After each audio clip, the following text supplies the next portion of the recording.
Jijau multi-state cooperative संस्था, Dnyanradha multi-state, Sairam multi-state, मातोश्री multi-state, Rajasthani multi-state आणि Marathwada urban Majalgaon या मल्टीस्टेट कोऑपरेटिव्ह सोसायटीजमध्ये 5,500 कोटी रुपये ठेवीदारांचे अडकलेले आहेत। हे सगळे मल्टीस्टेटचे मालक जे आहेत ते सध्या आता जेलमध्ये आहेत, परंतु मराठवाड्यातले 16 लाख ठेवीदार आहेत। बीड जिल्ह्यातले एकट्या 1,26,000 ठेवीदार आहेत। मृत्युमुखी म्हणजे वेळेवर औषधोपचाराला पैसे न मिळाल्यामुळं 26 लोकांचा मृत्यू झालेला आहे। बीड जिल्ह्यातल्या भीमाशंकर महाडेकर या तरुणाने पैसे मिळत नसल्यामुळं बिंदुसरा धरणामध्ये उडी मारून स्वतःचा जीव दिलेला आहे आणि 5,500 कोटी ठेवीपैकी 3,700 कोटी हे एकट्या ज्ञानराधा मल्टीस्टेटमध्ये अडकलेले आहेत। ज्ञानराधा मल्टीस्टेटच्या सुरेश कुटे नावाचा व्यक्ती त्याच्या पत्नीला 36 बॉडीगार्ड अशा पद्धतीने हे लोक काही दिवसापूर्वी फिरत होते। 36 बॉडीगार्ड, अजून मला माझ्या आयुष्यात एक बॉडीगार्ड मिळाला नाही बरं का, परंतु याच्या पत्नीला 36 बॉडीगार्ड असायचे। प्रचंड प्रमाणात संपत्तीचं वाटोळं या लोकांनी केलंय, म्हणून राज्याचे मुख्यमंत्री यांना विनंती केली। सचिन उबाळे म्हणून हा मुलगा आहे, यांनी चांगल्या प्रकारचं आंदोलन त्या ठिकाणी उभा केलंय। तर राज्य सरकारचं रजिस्ट्रेशन नाही, एवढ्या नावावरती थांबता येणार नाही। या देशाचे माननीय गृहमंत्री अमित भाई शहा यांच्या समोर जाऊन या 5,500 कोटी रुपयाच्या ठेवी या लोकांना मिळाल्या पाहिजेत आणि त्यास्तव राज्याचे उपमुख्यमंत्री अजितदादा पवार यांनी पुढच्या आठवड्यामध्ये मुंबईमध्ये मंत्रालयात बैठक लावण्याचं आश्वासन मला दिलंय।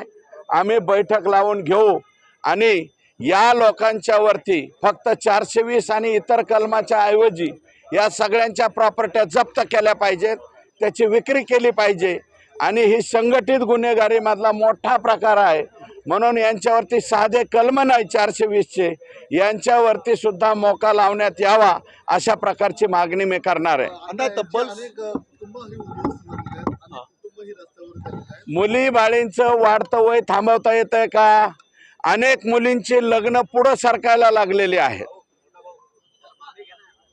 16 लाख ठेवीदार आहेत जवळपास, आणि जर पाहिलं तर 5,500 कोटी पर्यंतची ठेवी आहेत। काय वाटतं एकंदरीत की इतका मोठा घोटाळा होत असताना ही लेखापरीक्षक असतील किंवा इतर ज्या संस्था ज्यांची देखरेख असते या मल्टीस्टेटवरती, त्यांनी दुर्लक्ष केलं का की तेही सामान्य? विशेषतः बीड जिल्ह्यातले DDR सगळे AR आणि मराठवाड्यातले DDR जिथं जिथं यांच्या शाखा खोललेल्या आहेत त्याच्यावरती सहकार विभागाने दुर्लक्ष केलंय, म्हणून 8ही जिल्ह्याचे DDR जिथं जिथं शाखा उघडल्या असतील ते AR आणि विशेषतः बीड जिल्ह्याचे DDR हे संघटित गुन्हेगारीमध्ये यांच्यावरती सुद्धा कारवाई व्हावी अशा प्रकारची मागणी मी या ठिकाणी मुख्यमंत्री महोदयांकडे करणार आहे।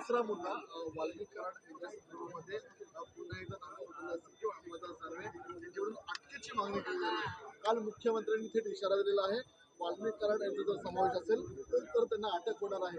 विधिमंडळाच्या प्रांगणामध्ये ही चर्चा सुरू आहे की वाल्मिक कराड यांना नेमकी अटक कधी होणार, तुम्ही सत्यस्थिती जाणवणार, तुमचं काय म्हणणं आहे? हे पहा, या सदनाचे नेते आणि राज्याचे मुख्यमंत्री हे जे बोललेले त्याच्या पुढचं वाक्य मी वापरू शकत नाही। काल SITची स्थापनेची घोषणा झालेली आहे।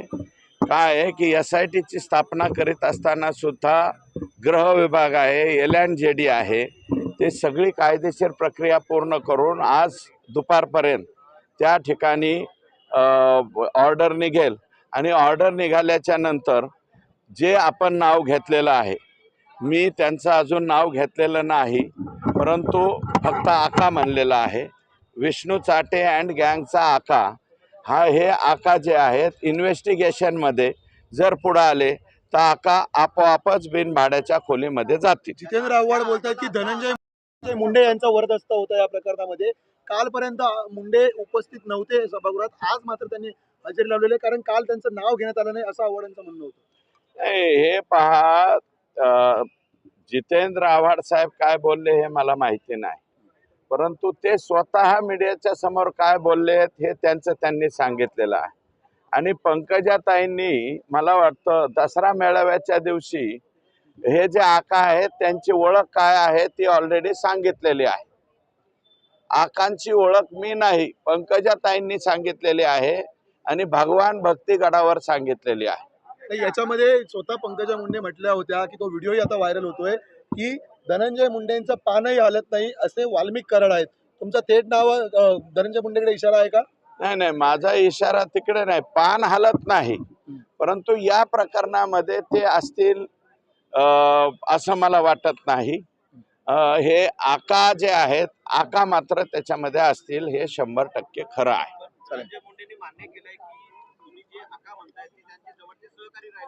हो हो, त्यांचे सहकारी आहेत, परंतु ह्या संतोष देशमुखच्या प्रकरणामध्ये मला वाटत नाही त्यांनी काही ऑर्डर सोडली असेल म्हणून. आणि जर सोडली असेल तर आकांच्या बरोबर आकांच्या आका सुद्धा जातील. हा? आकाला आता आयजी आता त्याचे आयो राहणार आहेत, त्याच्यामुळं कोणी आका बाका चोका काहीही शिल्लक राहणार नाही.